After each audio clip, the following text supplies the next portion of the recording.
11 question देखिए, journal entry sorry, एक asset का नाम बताना है जो रियलाइजेशन अकाउंट के डेबिट साइड में ट्रांसफर नहीं की जाती, लेकिन उसकी कोई ना कोई कैश मिलता है उससे।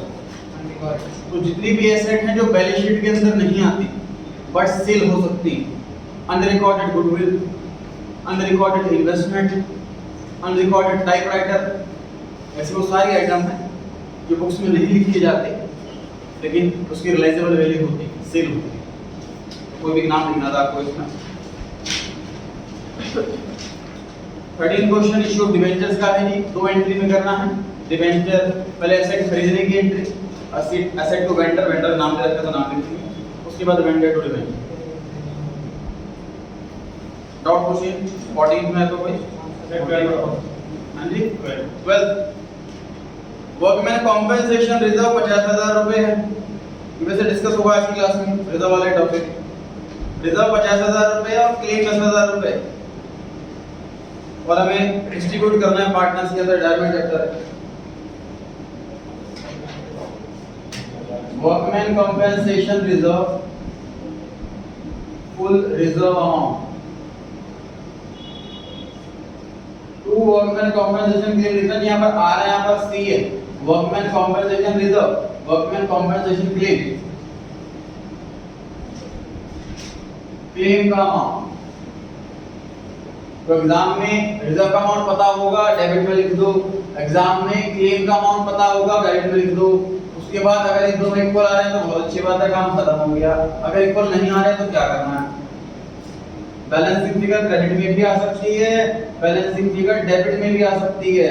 डेबिट में आए तो रिवैल्यूएशन, क्रेडिट में आए तो पार्टनर सेटल।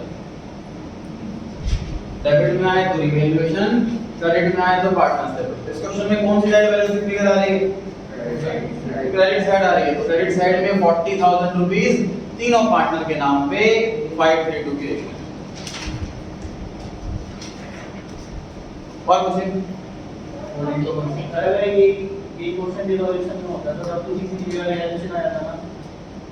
ये क्वेश्चन अगर डिसोल्यूशन चैप्टर में से होगा सर तो क्या करेंगे? ये नोट कर लिया सर।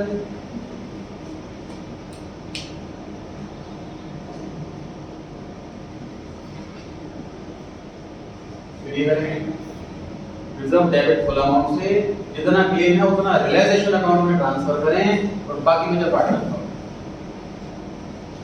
क्लेम ज्यादा हो, ये ज्यादा हो तो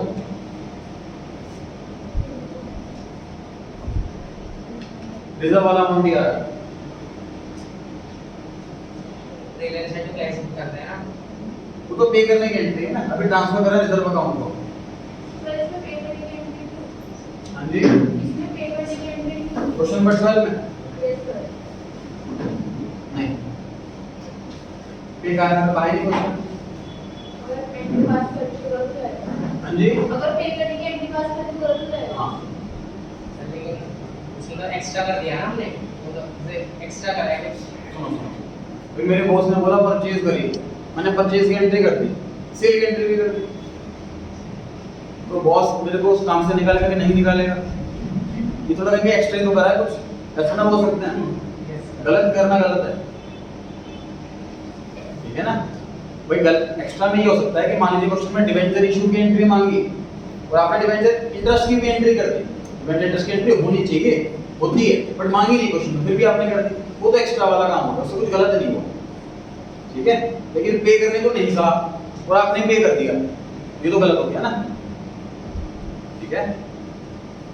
और क्वेश्चन नहीं 14th में, 14th में सेकंड पूछ रहे हैं जी, रियलाइजेशन एक्सपेंस 5,000 के वर paid by A for which he was allowed 4,000। ये को अलाउ किया था कि भाई 4,000 रुपए तक तुम्हें दिए जाएंगे, 4,000 रुपए देंगे तुम्हें, मतलब कि रेम्यूनरेशन है 4,000 रुपए समझ लीजिए, और एक्चुअल एक्सपेंस उसने पे करे हैं 5,000।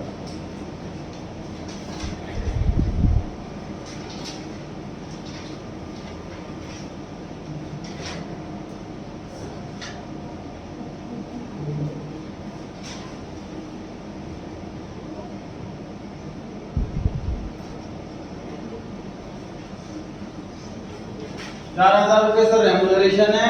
रेम्युनरेशन की एंट्री होती है realisation account debit to partners capital account.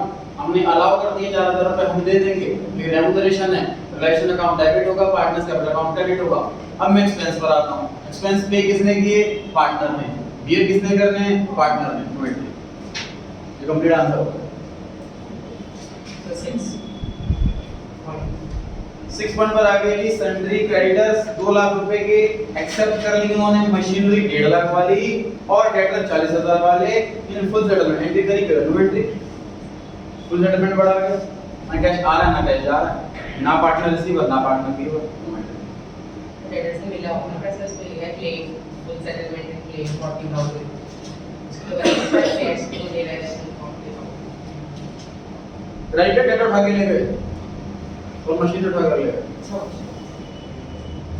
सही है। और कुछ हाँ जी first workman compensation reserve stood at 40,000 in the balance sheet and amount paid for it was 24,000. So workman compensation reserve 40,000 debit to realization account 24 to partner capital account 16,000 को बांट दीजिए। Ratio नहीं दे रखी तो आधा आधा बांट दो।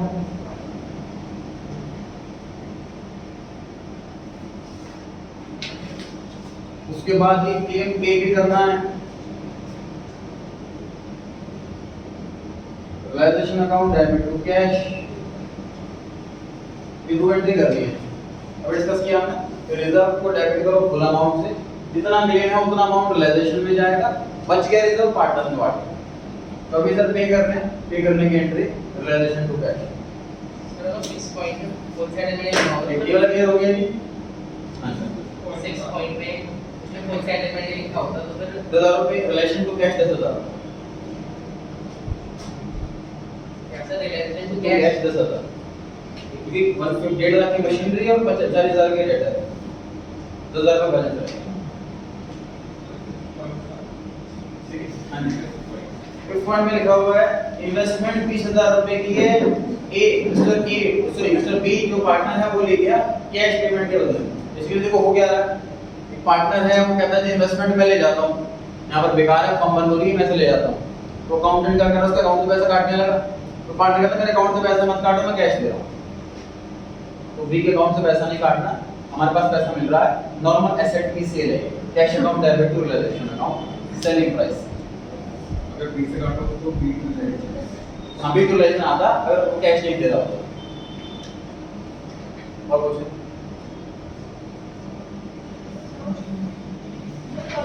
डेटर्स दे रखे हैं। हाँ जी थर्ड पॉइंट पे डेटर्स दे रखे हैं। डेटा रखें थर्ड पॉइंट में। हाँ जी उसमें जो लास्ट पॉइंट पे 14,000 है पढ़ लेते हैं। पॉइंट नंबर 3 में लिखा है there were total debtor 150, provision बनाया है 7500 का, 10,000 के डेटर बेड हो गए और बाकियों से 7500 पाए। तो थर्ड और 6 पॉइंट इंडिपेंडेंट है, थर्ड और 6 पॉइंट इंडिपेंडेंट लिंक नहीं आता। और कुछ लेकिन इसमें फिफ्थ पॉइंट में भी इन्वेस्टमेंट लेके भी तो जाता है। 5th पॉइंट में इन्वेस्टमेंट लेके भी तो जाते हैं तो उसकी एंट्री लॉस में मैंने कहा बोला एंट्री कैश टू रियलाइजेशन बोलेगा मैंने entry cash account debit to realisation account 30,000 रुपए। लेकिन सर इसमें बीबी दो लिंक नहीं रखना है। मुझे बताइए भी रिसीवर है कि गिवर? रिसीवर है को पैसे भी तो दे रहा। 30,000 रुपए से वो रिसीवर है क्योंकि वो इन्वेस्टमेंट रिसीव कर रहा है, 30,000 रुपए से वो गिवर है क्योंकि वो कैश गिव कर रहा है। नेट कुछ भी नहीं है इसलिए उसका नाम नहीं आया। तो डेबिट क्रेडिट के रूल से आंसर हो। दूसरा पार्टनर कहता है मेरे अकाउंट से पैसे मत काटो मैं पैसे दे रहा हूं, तो उसके अकाउंट से पैसे क्यों काट, उसके अपना अकाउंट क्यों कम करें डेबिट करो जो पेमेंट कर रहा है। ठीक है अगर सामने वाला पेमेंट कर रहा है तो वो डेटर है क्रेडिटर है, पार्टनर को मतलब ही नहीं है। मान लीजिए मैं पार्टनर हूं फर्म में गुड्स है, मैं पार्टनर हूं कहता हूं कि ये सामान मुझे दो मैं पैसे दे रहा हूं, नॉर्मल सेल है कैश टू सेल एंट्री होगी, पार्टनर लिखेंगे क्यों। अगर ऑनर पेमेंट करता है तो सामान खरीदने के लिए बिजनेस से तो नॉर्मल सेल है कैश टू सेल एंट्री होगी, क्यों पार्टनर का नाम लिखेंगे वो पैसे दे रहा है। बट कोई नहीं, प्रोविजन तो देखना ही नहीं है ना। हाँ बिल्कुल सही, बिल्कुल सही बात।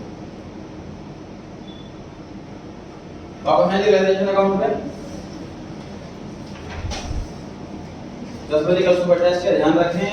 ट्यूसडे से टाइम सुबह 9 बजे का हो गया, ध्यान रखें।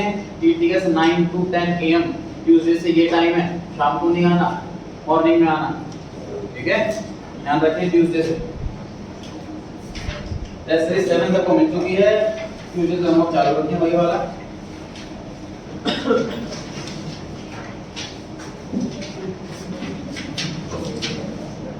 पेज नंबर 65 लास्ट वन कौन सा किया था हमने? 24 25 पहले किसके वाले जल्दी?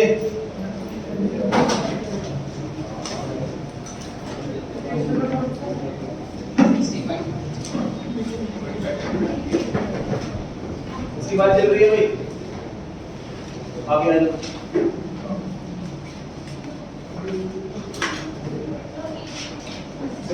Page number 25 point number 3 classes same page है।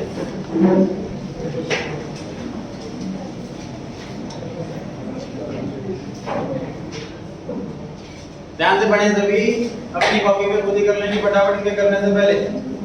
Bill accepted of 20,000 issued by creditor were not recorded in the books.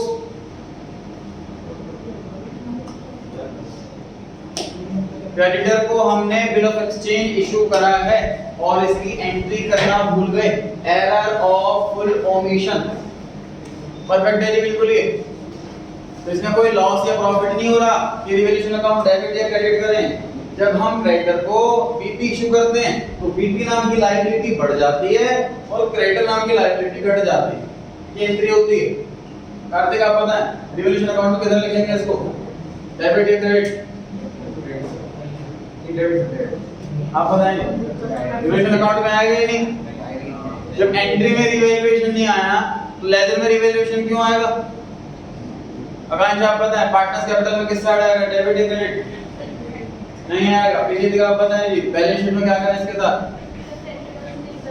हाँ जी, क्रेडिटर में माइनस कर देंगे और बिल्स टेबल में प्लस कर देंगे। बीपी बढ़ रहा है क्रेडिट करने से, क्रेडिटर कम हो रहा है, ध्यान रहेगा। बैलेंस शीट में क्रेडिटर कम कर देंगे और बीपी बढ़ा देंगे। सभी नेक्स्ट पॉइंट पढ़े जी।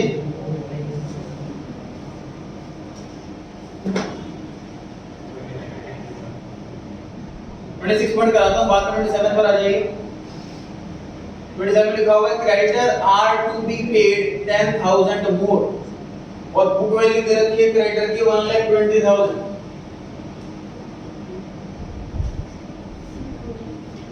रीड कर लीजिए।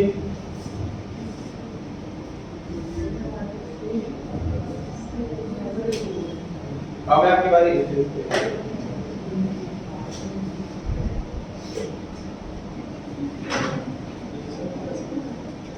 क्रेडिटर्स को 10,000 रुपए ज्यादा देने हैं। ऑलरेडी क्रेडिटर 1,20,000 के हैं। सूची की एंट्री होनी चाहिए, ट्राई कीजिए। सोचो प्रॉफिट है कि लॉस। अगर लॉस सोच रहे हो तो रिवैल्यूएशन डेबिट कर दो, प्रॉफिट सोच रहे हो तो रिवैल्यूएशन क्रेडिट कर दो। सर ये लॉस है, लायबिलिटी का बढ़ना लॉस है, इसलिए रिवैल्यूएशन अकाउंट डेबिट होगा। क्रेडिटर लायबिलिटी है, लायबिलिटी बढ़ती है तो क्रेडिट करते हैं, इसलिए क्रेडिट अकाउंट क्रेडिट हो रहा है।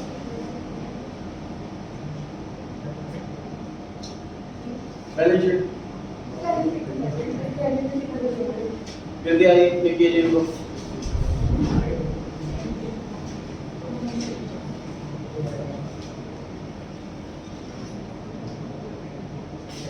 ओल्ड क्रेडिटर जो दे रखे हैं वो दे रखे हैं जी 1,20,000 के। अब देखना है बैलेंस शीट में 110 आया कि 130 आएगा। 130 आएगा जी, बैलेंस शीट बिल्कुल सही है। किसी का कोई मिस्टेक है तो बताइए, ठीक कीजिए आगे। क्या बोला सही है बताओ, आप सही कीजिए।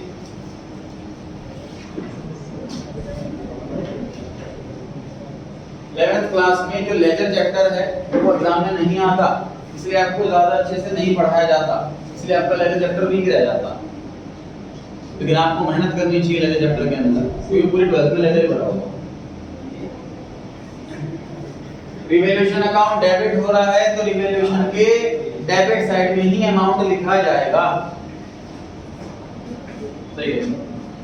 देखो लेक्चर में आपको करेक्शन करनी है, आपसे मिस्टेक बार-बार होती है, तो उसकी हैबिट सही करने के लिए क्या तरीका कर सकते हैं आप पहले अमाउंट लिखकर फिर अकाउंट लिखो। हमें माइंड में क्या आता है कि क्रेडिटर क्रेडिट हो रहे हैं, तो फटाफट से बाय क्रेडिटर लिख दिया।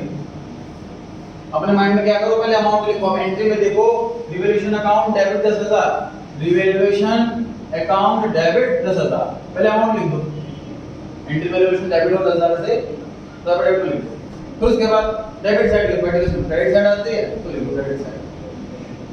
तो पहले हैबिट डालें अमाउंट की, उसके बाद अकाउंट की, कुछ गलती होने की चांस कम हो जाती है। बैलेंस शीट में कॉलेक्ट 20 है, कॉलेक्ट 10 बढ़ रहे हैं तो घटाएंगे, हम तो पे कर रहे हैं तो कम होंगे ना। पे कर रहे हैं टू भी पे किया जाएगा।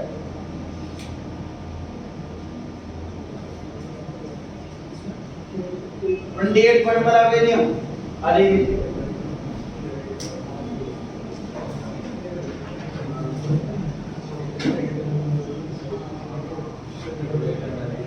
बड़ा ही सिमिलर सा लग रहा है 27 28 बहुत कम डिफरेंस है इनमें। तो क्या डिफरेंस है, रिवैल्यूएशन में क्या चेंज आएगा और एंट्री में क्या चेंज आएगा और बैलेंस शीट में क्या चेंज आएगा, बड़ा ध्यान से सोचना है डिफरेंस। ट्राई करें, एफर्ट लगाएं, ट्राई कर ले रहे हैं लेकिन आप लोग ऐसा लगा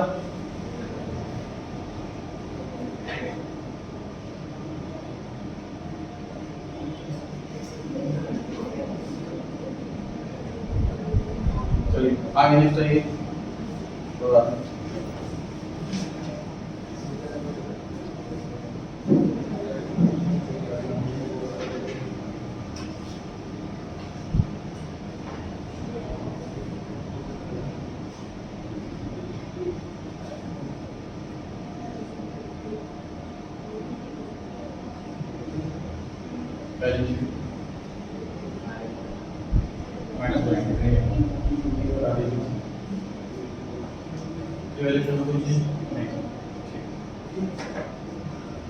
देखो टू बी पेड और पेड में क्या डिफरेंस है जी। इंग्लिश ग्रामर की क्लास अगर आपने ली है ईमानदारी से तो आपको पता होगा।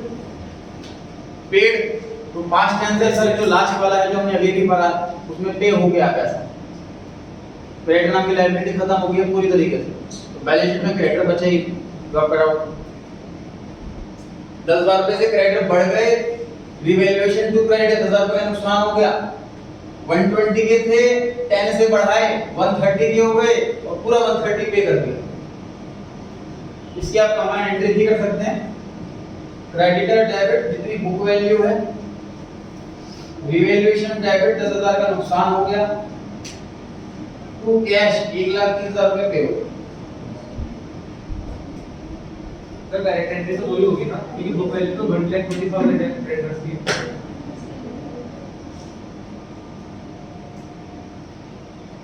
इसमें बुक वैल्यू बढ़ा दी ना हमने, 2,000 रुपए एक्स्ट्रा देने। सर ये तो दूसरा है ना, बुक वैल्यू तो दूसरा है। नहीं ये दोनों मिलाकर है 20, जो भी हमने 20 नंबर 28 कराया ना, 28 में ये दो एंट्री है एंड या फिर ये और है, सिंगल एंट्री नहीं है 28 की। 27 की ये वाली सिंगल है, 10,000 रुपए क्रेडिटर को एक्स्ट्रा देने। 28 में दोनों एंट्री है, 10,000 रुपए क्रेडिटर बढ़ गए और 130 पे करे, ठीक है।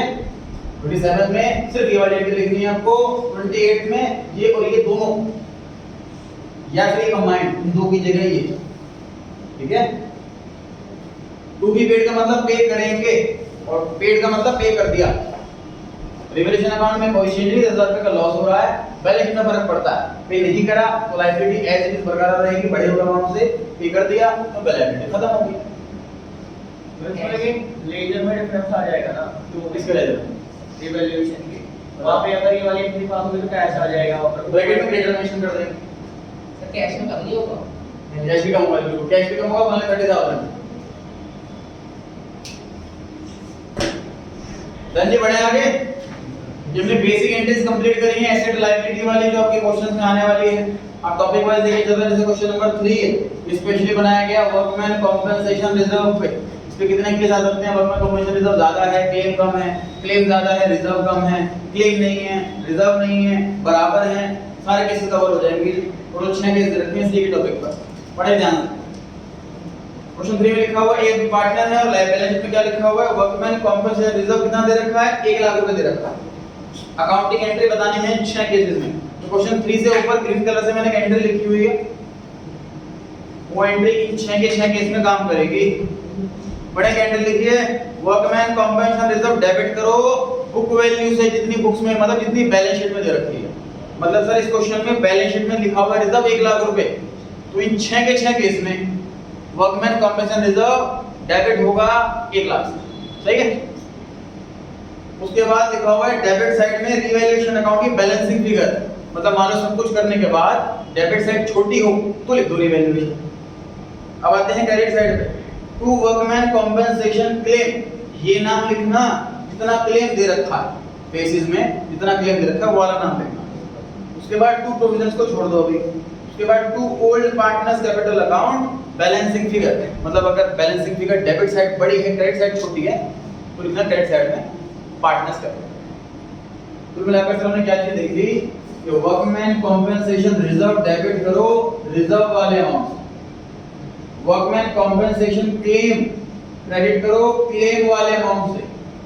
और उसके बाद देखो कौन सी साइड छोटी है, डेबिट साइड छोटी है रिवैल्यूएशन लिख देना, क्रेडिट साइड छोटी है पार्टनर्स कैपिटल लिख देना।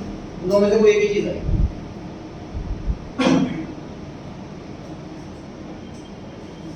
पढ़ लीजिए सभी, इसका नंबर है जी आ जाइए पहले वाला केस। सर क्रेडिट साइड में रिवैल्यूएशन लिखा है। क्रेडिट रिवैल्यूएशन क्रेडिट साइड में जो बैलेंस फिगर होती है उसकी रिवैल्यूएशन में बता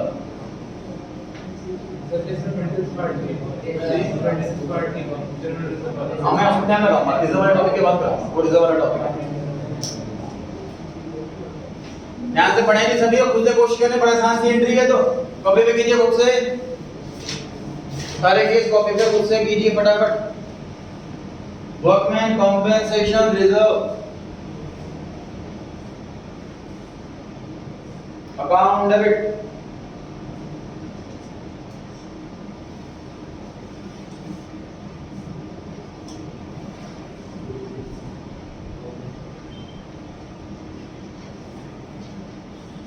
तो क्रेडिट साइड में आता है टू वर्कमैन कॉम्पेंसेशन क्लेम है, इसमें लिखा हुआ है कोई इंफॉर्मेशन ही नहीं है, मतलब कोई क्लेम ही नहीं है, मतलब डेबिट साइड में तो अमाउंट लिखा है क्रेडिट साइड में कुछ लिखना ही नहीं है, खाली है। तो मतलब balancing figure automatically credit side में आ गई। तो जितना भी रिजर्व है वो पार्टनर्स में बढ़ जाएगा इनकी ओल्ड रेशियो में। क्वेश्चन में सब दे रखी है 7:3 की रेशियो, बताइए केस में दे रहा है कि नहीं है। देखो रिजर्व लिख दिया पूरे रिजर्व वाले अमाउंट से, क्लेम था ही नहीं तो इसे लिखा ही नहीं, बचा हुआ ये वाली साइड पार्टनर्स कैपिटल। क्लियर होगी बात। नेक्स्ट आ जाइए केस नंबर 2, रिजर्व 1 लाख है क्लेम 1 लाख है, ये बड़ा आसान सा क्वेश्चन है तो फटाफट चल जाना चाहिए।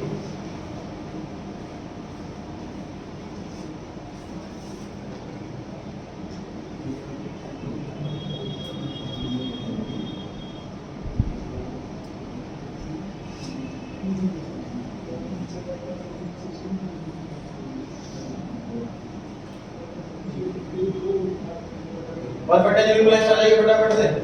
परफेक्ट है जी बिल्कुल। सर 1 लाख रुपए का रिजर्व था, 1 लाख रुपए का क्लेम है, बैलेंसिंग फिगर आई नहीं, ना रिवैल्यूएशन लिखना ना पार्टनर्स कैपिटल लिखना, बड़ा आसान है।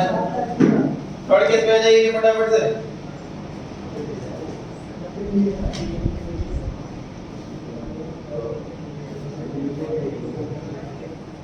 लिखो पहले वाला केस हो गया, तो पहला केस था और दूसरा केस।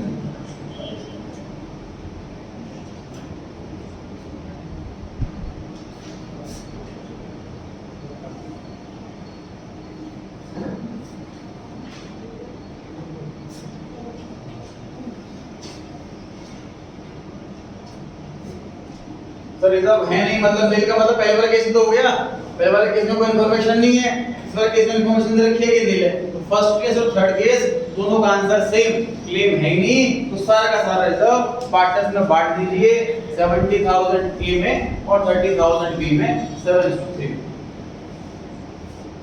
परफेक्ट है। ध्यान से देखिए सर ये वर्कमैन कॉम्पेंसेशन क्लेम होता क्या है, वर्कर के साथ कोई भी टूट फूट मिसहैपनिंग होती है उसकी बॉडी पार्ट में बिजनेस प्रीमिसेस के अंदर बिजनेस का काम करते टाइम, उसका कॉम्पेंसेशन, उसकी इलाज तो कराना ही कराना है, प्लस कुछ कॉम्पेंसेशन भी देना पड़ता है एम्प्लॉयर को।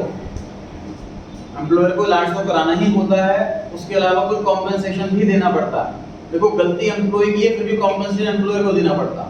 दुनिया में जितने भी रूल हैं वो एम्प्लॉय के फेवर में ज्यादा, एम्प्लॉयर के फेवर में कम, तो कमीशन देना पड़ता है। अब एट ए टाइम इतना पैसा इकट्ठा कहां से लेकर के बाई चांस होना हो, तो एम्प्लॉयर भी स्टार्टिंग से ही पैसा जोड़ना शुरू कर देता है, इस नाम से वर्कमैन कॉम्पेंसेशन क्लेम। किसी वक्त के साथ कुछ भी टूट फूट होती है उसको तुरंत क्लेम दे दिया जाएगा। अच्छा जी, अब सपोज मिसहैपनिंग हो जाती है किसी के साथ, अब क्लेम का अमाउंट कैसे डिसाइड होगा, वो डिपेंड करता है चोट कितनी ज्यादा लगी है। सपोज एक हड्डी टूटी है या हाथ टूट गया या जितना भी लेवल का इंजरी हुई है उस लेवल पे डिपेंड करता है कितना उसको कॉम्पेंसेशन मिलेगा। तो ये डिबेटेबल इशू है, कोई कीमत तो होती नहीं है कि मिलेगी इतनी कीमत, कोई डिबेटेबल इशू है। तो कई बार क्या होता है कि जैसे भाई एम्प्लॉयर ने बोला तुम्हारे साथ ये हो गया, तुम्हें 2 लाख रुपए मिल जाएंगे, एम्प्लॉय कहता है ठीक है, बात मतलब डिटरमाइन हो गया, अमाउंट क्लियर हो गया। लेकिन एक होता है डिबेटेबल, कि एम्प्लॉयर कहता है 2 लाख रुपए दूंगा, एम्प्लॉय कहता है 10 लाख रुपए दूंगा मैं, तो वरना केस चलेगा। तो कोर्ट में केस चल रहा है तो अमाउंट एग्जैक्ट नहीं पता, अंदाजे से पता। वर्ड पे ध्यान दीजिए, जो केस नंबर 2 है और जो केस नंबर 3 है, सॉरी 2 और 4, केस नंबर 2 और केस नंबर 4, इन दोनों को बड़े ही ध्यान से पढ़ें और डिफरेंस ढूंढने की कोशिश करें। सेकंड वाले में लिखा है डिटरमाइंड और फोर्थ वाले में लिखा है एस्टिमेटेड, अंदाजा है, एग्जैक्ट नहीं पता। तो अगर जब भी एस्टिमेट वर्ड आ जाए तो वर्कमैन कॉम्पेंसेशन क्लेम की जगह हम आगे प्रोविजन वर्ड लगा देंगे।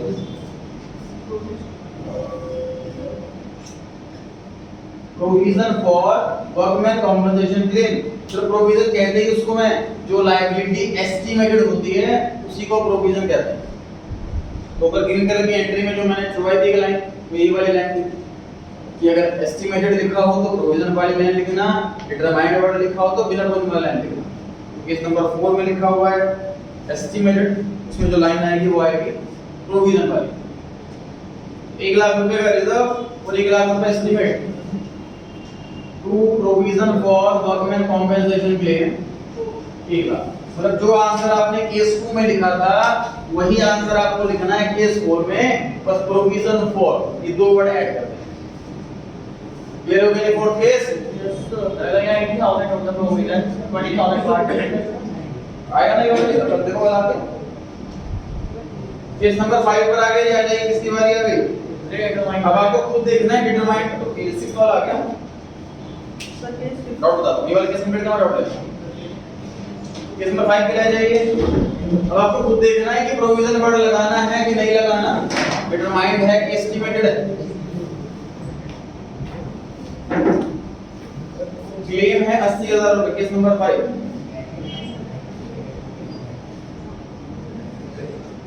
खुद से कीजिए कॉपी में फटाफट सभी।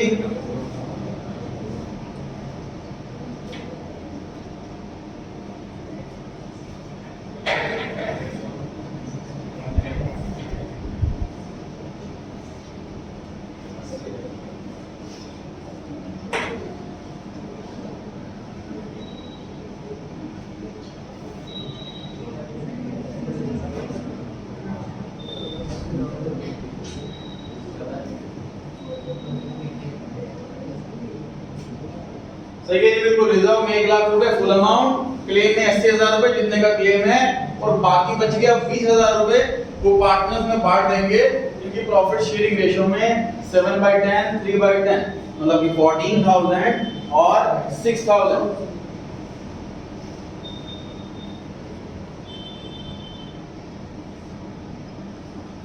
करेक्ट है।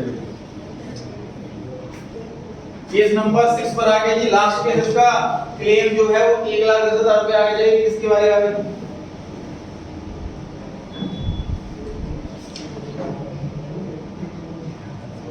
अरे फटाफट।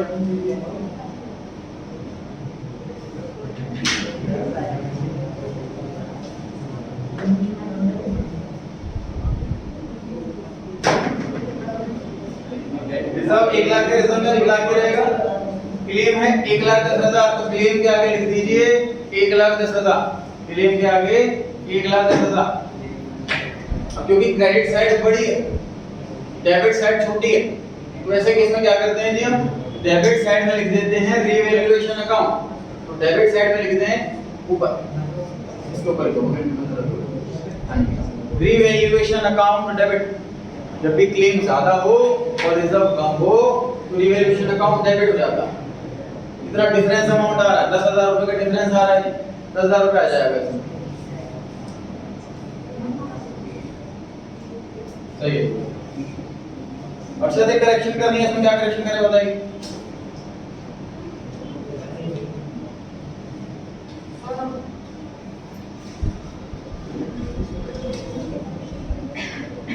प्रॉब्लम हाँ जी सर हाँ जी सर ये रिस्पॉन्स सही जो है आप बताइए सर। प्रोविजन वर्ड लगाना भूल गए जी। कोई क्वेश्चन में एस्टिमेटेड वर्ड लिखा है, डिटरमाइंड नहीं, इसलिए प्रोविजन वर्ड भी ऐड करना। वेल हो गई जी बात। चलिए अब मैं क्या पूछ रहा था, पूछें। अगर इसमें प्रोविजन 80,000 दिया होता है तो 20,000 डिस्ट्रीब्यूट कर बिल्कुल सही, करते बिल्कुल। तो बैलेंस शीट में इफेक्ट क्या होगा इसका ये होगा। बैलेंस शीट में डिफेक्ट क्या होगा जिसका जितना क्लेम का अमाउंट है वो बैलेंस शीट में आएगा, रिजर्व बैलेंस शीट में नहीं आएगा। दो चीज, रिजर्व बैलेंस शीट में नहीं आएगा और क्लेम आएगा। तो क्लेम लायबिलिटी आएगी इंक्रीज हो जाएगी।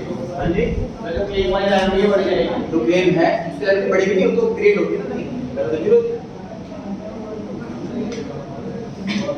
डाउट आपका था क्या था? तो बैलेंस शीट में क्रेडिट साइड में कैलकुलेशन करेंगे। ध्यान से देखिए, एक डाउट है। डाउट ये है sir, workman compensation reserve debit क्यों कर रहे हैं? क्योंकि रिजर्व अकाउंट हमें क्लोज करना है, इसलिए रिजर्व अकाउंट डेबिट कर रहे हैं। समझ में आ रहा? आवाज नहीं करें तीनों, आवाज नहीं करें आप तीनों, डिस्कस क्लास के बाद करें। वर्कमैन कॉम्पेंसेशन क्लेम क्रेडिट क्यों कर रहे हैं? क्योंकि लायबिलिटी क्रिएट कर रहे हैं। लायबिलिटी इंक्रीज होती है तो क्रेडिट होती है। रीवैल्यूएशन अकाउंट डेबिट क्यों कर रहे हैं? क्योंकि लायबिलिटी इतनी ज्यादा बढ़ रही है कि रिजर्व भी कम बढ़ रहा है। तो लायबिलिटी बढ़ना रीवैल्यूएशन से लिया जाता। तो यहाँ पर रीवैल्यूएशन लिखने की बजाय पार्टनर कैपिटल क्यों लिखा जा रहा? तो बताइए पार्टनर कैपिटल लिखा क्यों जा रहा है यहाँ पर? क्योंकि रिजर्व पार्ट, इस एंट्री में पार्टनर कैपिटल यहाँ पर क्यों आया? क्योंकि सर क्लेम मान लीजिए 80,000 है और रिजर्व 1 लाख, तो 20,000 का रिजर्व बच गया ना। रिजर्व पार्टनर है पार्टनर्स के अंदर, क्या रिजर्व रिवैल्यूएशन में पार्ट नहीं? रिवैल्यूएशन में तो एसेट लायबिलिटी की रिवैल्यूएशन की जाती है, रिजर्व का रोल ही नहीं रिवैल्यूएशन। ठीक है, सर तो लायबिलिटी होती है ना, रिजर्व लायबिलिटी होती है। लायबिलिटी होती है अप टू क्लेम अमाउंट, जितना क्लेम है उसके ऊपर का रिजर्व तो फ्री रिजर्व, प्रॉफिट का पार्ट। सर वो बट वो पार्टनर्स का कैसे बनना होता है? फिर किसका? मतलब वर्कर्स का होता है ना, तो वर्कर्स की सैलरी में से नहीं देखिए ना, देखिए डाउट आप लोग नहीं पूछ रहे हैं तो आपकी गलती है। रिजर्व देखो मैं डाउट नहीं है, सही डाउट है कि सर वर्कमैन कॉम्पेंसेशन रिजर्व, ये पैसा मेरे अकॉर्डिंग वर्कर्स का पैसा, उसको पार्टनर कैसे बांट सकते हैं, ये डाउट है।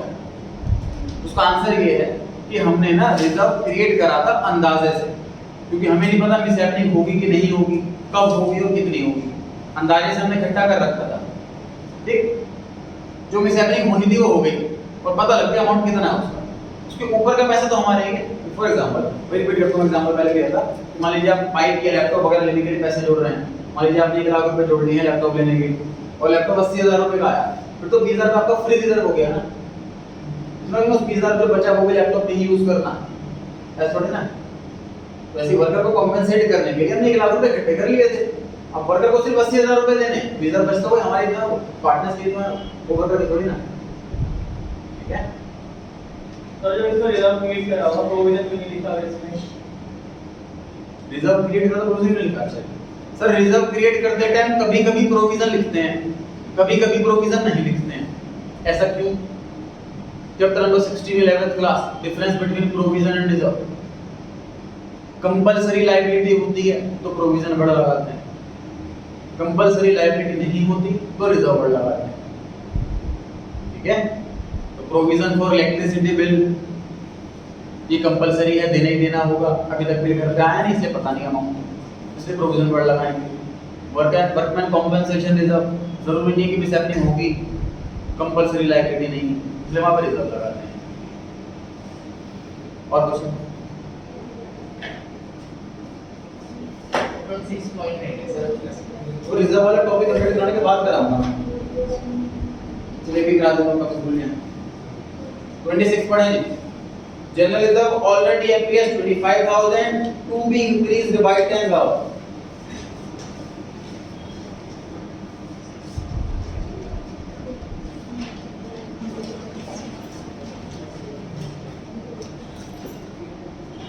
इसके आने से पहले कुछ पीसेस करवाता हूं मैं बोर्ड पर, उसके बाद इस केस पर आता हूं।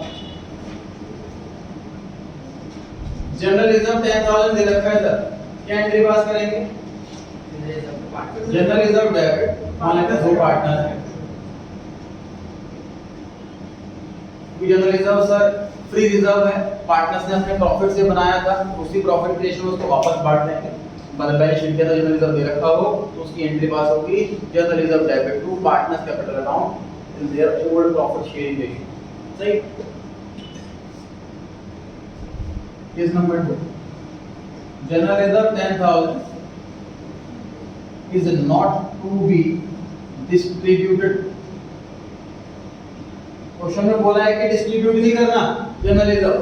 सिंपल सी बात सर, कि मतलब जैसे कोई हमारे घर में पैसे रखे हैं, कोई नया पर्सन मेंबर आ रहा रहने के लिए, वो भी कैश में हिस्सा मांग लेगा। एक तरीका तो ये है, उस कैश को बांट लेते हैं हम सब उसके आने से पहले, एक तरीका तो ये। दूसरा तरीका ये है कि जब वो नया पर्सन आएगा उसको बोल देंगे भाई इतना कैश रखा हुआ है, उसमें तेरा हिस्सा इतना रहेगा, तो आज ही हमें अपनी पॉकेट से पैसा दे दे हम दोनों। उसके बाद ये फ्री कैश है हम सबका होगा। सेम चीज रिटायरमेंट का केस है, तो कैश रखा हुआ है समझ लीजिए 3 लोगों का, 3 लाख रुपए रखे हैं मान लीजिए, 3 लोग हैं तो ये लाख रुपए सबका है। आसान तरीका तो ये है कि क्या लाख रुपए तीनों बांट लें आपस में, कैश खत्म हो जाएगा वहां से। लेकिन वो कैश नहीं बांटना चाहते, फॉर्म में कैश रखा है। उसका तरीका क्या है दूसरा, जो पार्टनर जा रहा है वो कहता है कि 1 लाख रुपए मुझे दे दे, फॉर्म से मतलब दोनों दे दो अपनी पॉकेट से, ठीक है। जनरल रिजर्व अगर नहीं बांटना, क्वेश्चन में स्पेशली मना कर रहा है नहीं बांटना, तो जनरल रिजर्व का हिस्सा रिटायरिंग पार्टनर को बचे हुए पार्टनर देंगे। ABC 3 पार्टनर है, मिस्टर बी रिटायर हो रहा है। अमाउंट आसान करने के लिए मैं इसको 30,000 रुपए ले लेता हूं। तो देखो बांटने तो एंट्री क्या होती है, जनरल रिजर्व 30,000, हर एक पार्टनर को मिल जाएगा 10,000। अब देखिए नहीं बांटने तो एंट्री क्या होगी,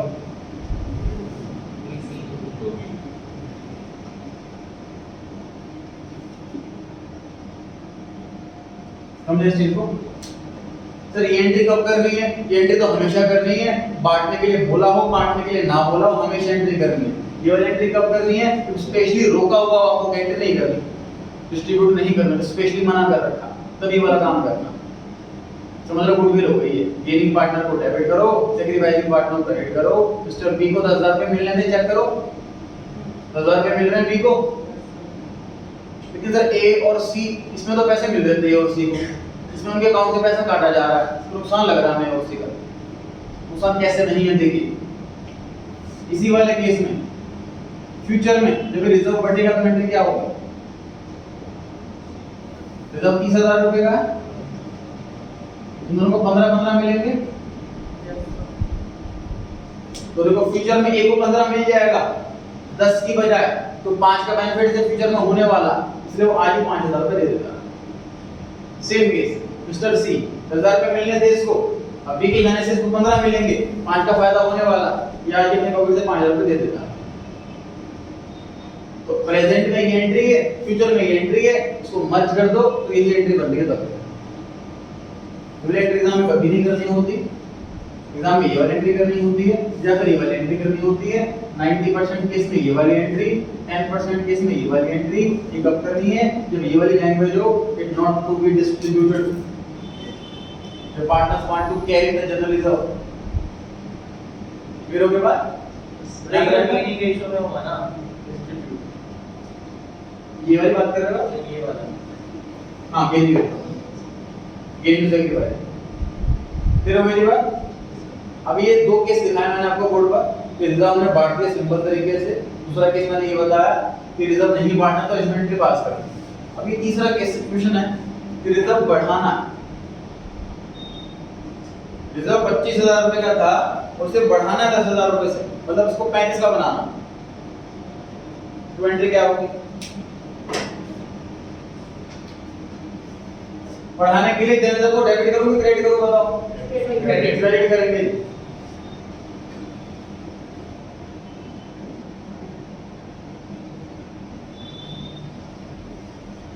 पार्टनर दे रखे हैं कितने?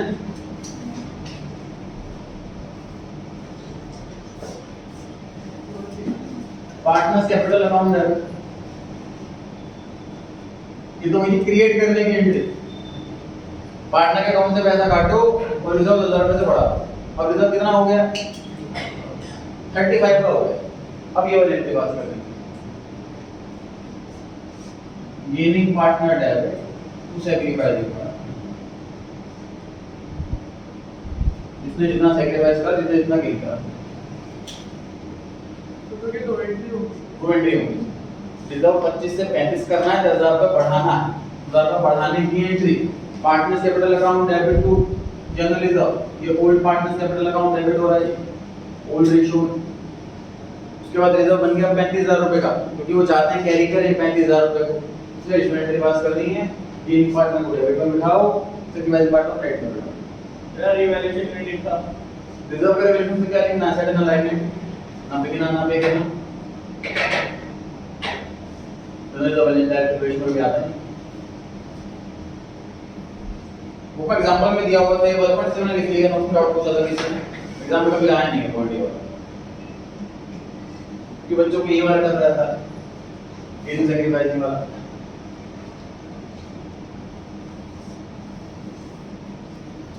क्या टाइम हो रहा है बताएं एक बार? हाँ जी 52, 8 मिनट है अभी। चलिए फोर्थ केस पर आ जाते हैं। क्वेश्चन नंबर 4 पे आगे बढ़े ध्यान से। बैलेंस शीट में डेटर दे रखे हैं 1 लाख रुपए के, एडजस्टमेंट में लिखा हुआ है कि बैड डेट हो गई 20,000। ट्राई करें सभी कॉपी पे खुद से।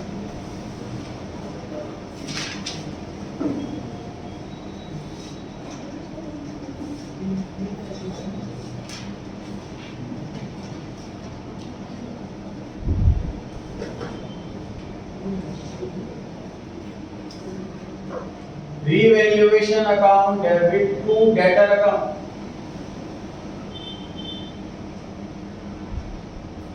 बैड डेट हो गए सर, पैसे भर के नुकसान हो गया, नुकसान के केस में रिवैल्यूएशन अकाउंट डेबिट होता, इसलिए 20,000 रुपए रिवैल्यूएशन अकाउंट डेबिट कर गए। डेटर कम हो गए, debtor decrease credit, debtor account इसलिए क्रेडिट हुआ। डेटर बैलेंस शीट में कितने लिख लीजिए अब? 80,000। ठीक।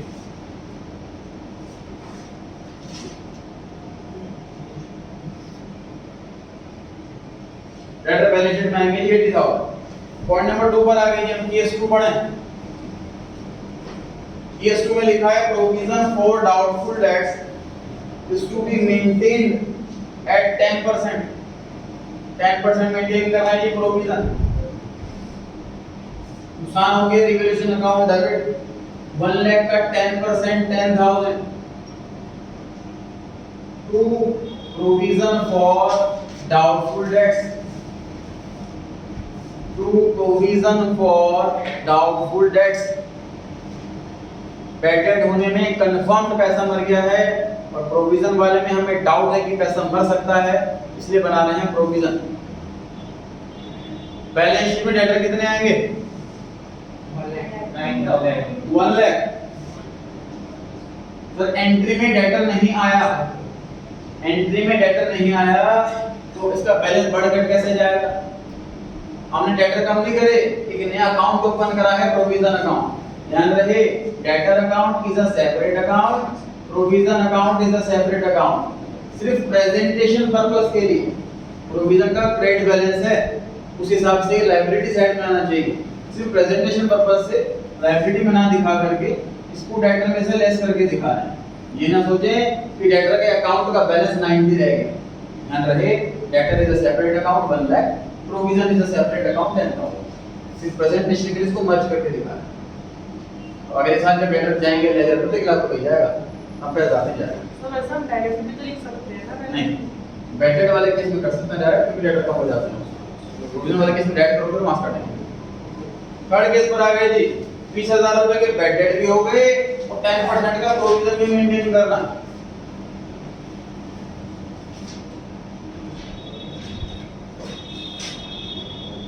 रिवैल्यूएशन अकाउंट डेबिट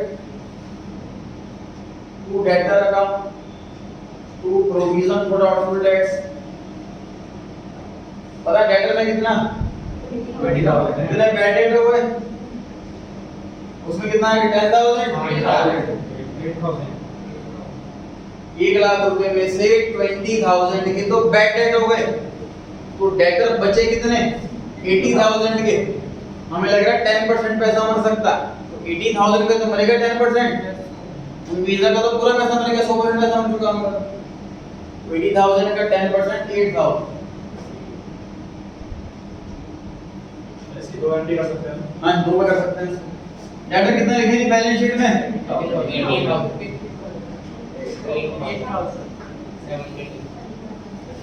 डेटर से सिर्फ और सिर्फ बैटेड्स कम होते हैं, प्रोविजन सेपरेट अकाउंट मेंटेन रहता है, ध्यान रखिए इसका। इतना कराते जा रहे हैं जिसको रिवाइज करते रहें साथ साथ। अब नेक्स्ट क्लास और चलेगी इस टॉपिक पर, चैप्टर 5 पर वापस आ जाएंगे फुल फ्लेज क्वेश्चंस पर। 10 बजे कल सुबह मिलते हैं। टेस्ट सीरीज 7 इसको नाम मिले को लेके जाए।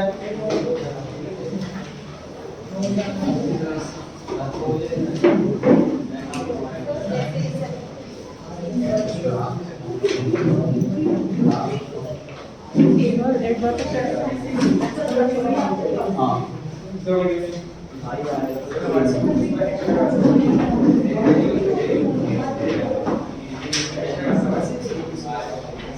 लेक्चर का समझ जाओ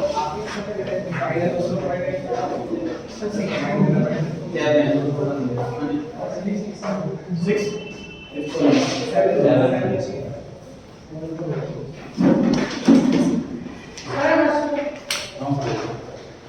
6 नमस्ते।